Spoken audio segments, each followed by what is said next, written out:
Today on Exploring Scotland's History, we are walking up to the John Lauder Memorial.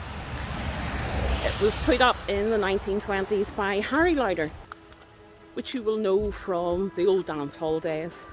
He was quite a character in Scottish entertainment.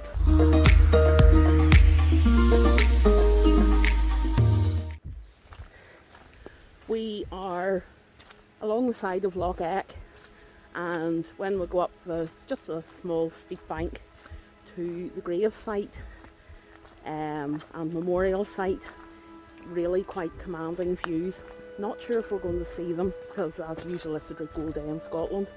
But Loch is a glacial loch, long, thin, deep, and very misty, and lots of ghostly stories attached to that, which we'll maybe pass through at some stage.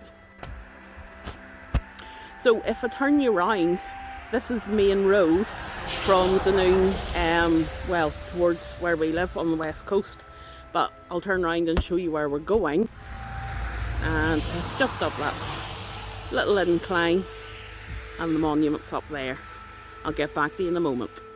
When Harry Lauder made his money in the entertainment industry, he invested it in this area. He bought a family home. His wife and children moved here. This is the story of his son, who's buried up here and died in the First World War. It's worth mentioning that this memorial is actually on a previous site of a 2,000-year-old fort. As you can see, quite commanding views of the area. Now we will talk of the mystery surrounding Captain John Curry Lauder, who is interred at 𝕵𝖚𝖕, not far from the Somme. John was an only child, and Harry ensured his education, first at the City of London School and then over to Cambridge University. John enlisted in the 8th Battalion of the Argyll and Sutherland Highlanders and the local territorials in 1912. By 1916, and the outset of war, he had been promoted to captain.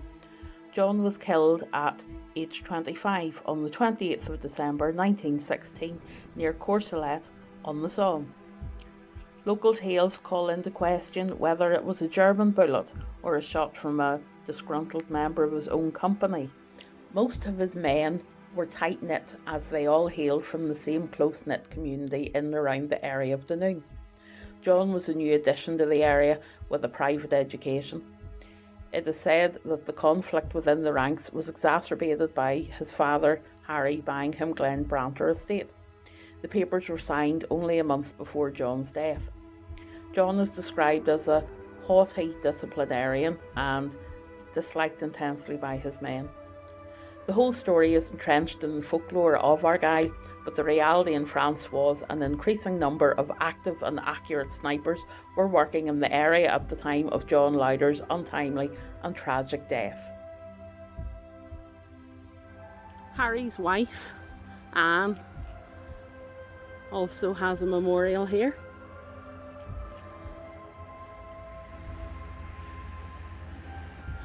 And I imagine this might be his nephew or brother-in-law, since his wife carried the name Valens too.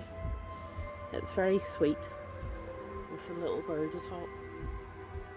It is also worth commenting that although Harry's wife and his son are up here on the site of the old fort, that he is actually buried in Hamilton beside his own mother.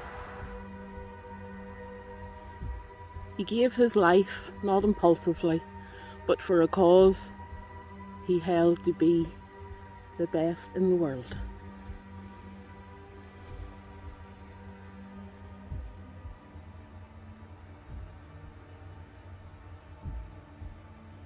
John Lauder. The light is going, but that was the John Lauder monument as I go down the slippy leaf-covered steps. If you enjoy stunning Scottish scenery and would like to learn more about Scottish history, please like, subscribe and hit the bell icon to catch me on my next adventure. You can also join me on Facebook and Instagram, both of the same name, Exploring Scotland's History. Thank you for watching.